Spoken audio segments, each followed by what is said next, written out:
सत्संगत जी बड़े प्यार से कहना जी, धन निरंकार जी। आज का टॉपिक है परम तत्व को जागृत करें। 5 तत्वों का शरीर एक दिन 5 तत्वों में मिल जाता है, लेकिन इससे पूर्व सतगुरु की कृपा से छठे तत्व आत्मा को जान लेना अति आवश्यक है। जैसा कि हम समय समय से पढ़ते आ रहे हैं कि हमारा शरीर 5 तत्वों से बना हुआ है। भूमि, गगन, वायु, अग्नि, नीर। क्षिति, जल, पावक, गगन समीरा, पंच रहित अति अदम शरीरा। कि इन 5 तत्वों की यात्रा जहाँ से प्रारंभ होती है वही समाप्त हो जाती है। जब ये 5 तत्वों का बना शरीर इस छठे तत्व परम तत्व की प्राप्ति के लिए अग्रसर होता है, तब उसे जीवन की यात्रा की सफलता कहा जाता है। विचार करने की आवश्यकता है कि सत्संग जी आखिर ये छठा तत्व है क्या। छठा तत्व कुछ और नहीं बल्कि ये आत्मज्ञान है। आत्मा इस परमात्मा का अंश है। जिस प्रकार जल की एक बूंद सागर का अंश होती है। अब प्रश्न जहन में उठता है कि आत्मज्ञान को प्राप्त कैसे किया जाता है। सत्संग जी मनुष्य जीवन भर इस परमात्मा को ढूंढने का प्रयास करता रहता है। इसे कैसे प्राप्त किया जाए, तभी उसे आत्मज्ञान जब पूर्ण सतगुरु की प्राप्ति होती है तो सत्संग जी तभी उसे आत्मज्ञान प्राप्त होता है। परंतु अब भी ये यात्रा समाप्त नहीं होती है। आत्मज्ञान अर्थात आत्मा का ज्ञान तो हो गया, किंतु इसकी प्राप्ति अभी भी नहीं हुई है। इस एक को जान तो लिया, अब इसे मानना और मानकर जीवन में अपनाना जरूरी है। जिस प्रकार किसी को तैरना तो सिखाया जा सकता है, किंतु उसे तैरना स्वयं होगा। ठीक उसी प्रकार सतगुरु की कृपा से प्रभु का ज्ञान प्राप्त तो हुआ, किंतु उस पर चलना स्वयं को ही होगा। जब मनुष्य आत्मज्ञान के पश्चात उसे अपने अनुभव में ले आता है, उसमें रहकर हर कार्य करता है, तभी उसकी जीवन यात्रा सार्थक होती है। हमें भी जागने की आवश्यकता है। इसलिए हे मानव, जागते रहो, जागते रहो।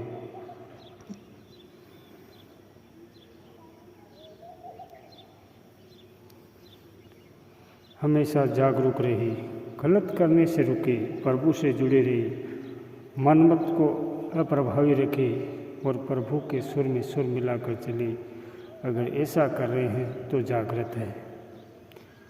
कठोपनिषद में जागने की प्रेरणा देते हुए कहा गया है कि हे मनुष्य, उठो, जागो और महापुरुषों के पास जाकर इस ब्रह्म ज्ञान को प्राप्त करो। यह आत्मज्ञान और आत्मोन्नति का मार्ग अत्यंत कठिन है।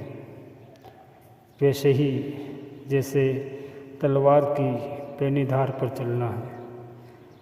निसंदेह संसार रूपी जल में कमल के समान रहना अत्यंत कठिन कार्य है। ब्रह्म ज्ञान के बिना संभव भी नहीं है। आज सतगुरु माता सुदीक्षा जी महाराज के अनुसार यह ब्रह्म ज्ञान सच्ची दौलत है, जो जिंदगी के दौरान और जिंदगी के बाद भी काम आती है। इसलिए सत्संग जी निरंकार से नाता जोड़कर पल पल इसे याद रखना जरूरी है। जब तक कि अंतिम श्वास तक हम इस ब्रह्म ज्ञान पर टिके नहीं रहेंगे, तब तक मुक्ति संभव नहीं है। इस पर टिकना भी तभी संभव है जब हम नियमित रूप से सत्संग करेंगे, सेवा करेंगे, सुमरन करेंगे।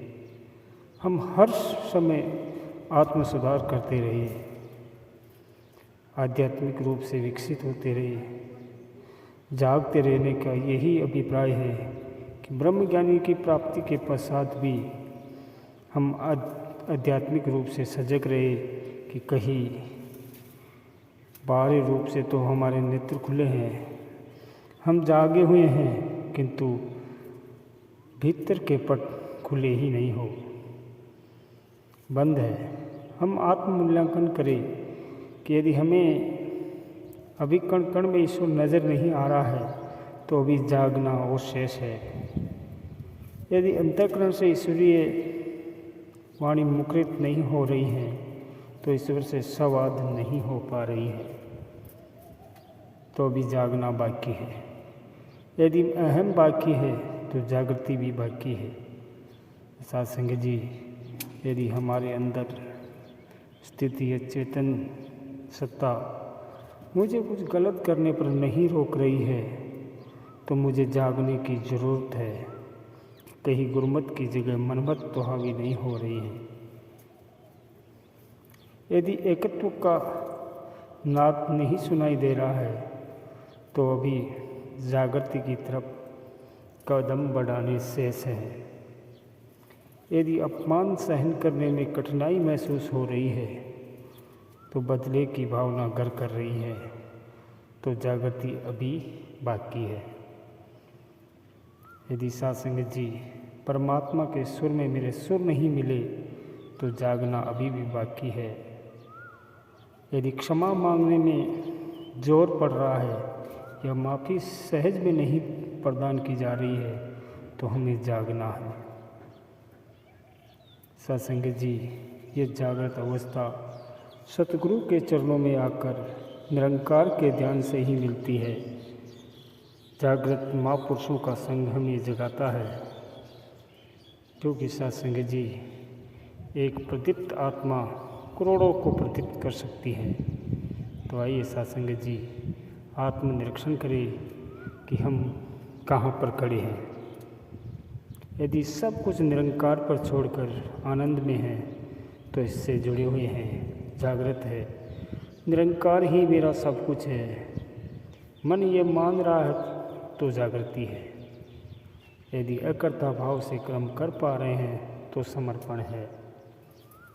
यदि सृष्टि के कण कण से शिक्षा लेने का मन करता है तो हम जागृत अवस्था में हैं।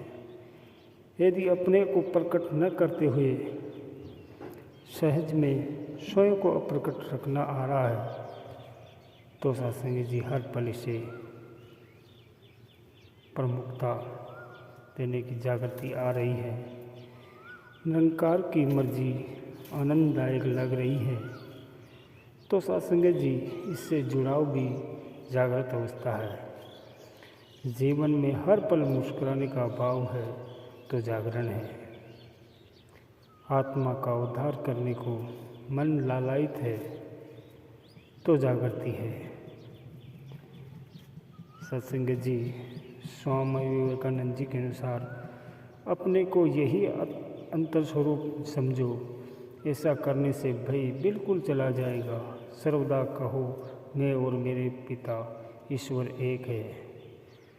हमें अनंत शक्ति, अनंत उत्साह, अनंत साहस तथा अनंत धैर्य चाहिए। केवल तभी हम महान कार्य संभव होंगे। तो आइए सत्संग जी ईश्वर से सतत जुड़े रहे, एवं जागृत रहे।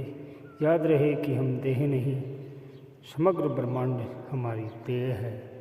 सत्संग जी बड़े प्यार से कहना जी, धन निरंकार जी।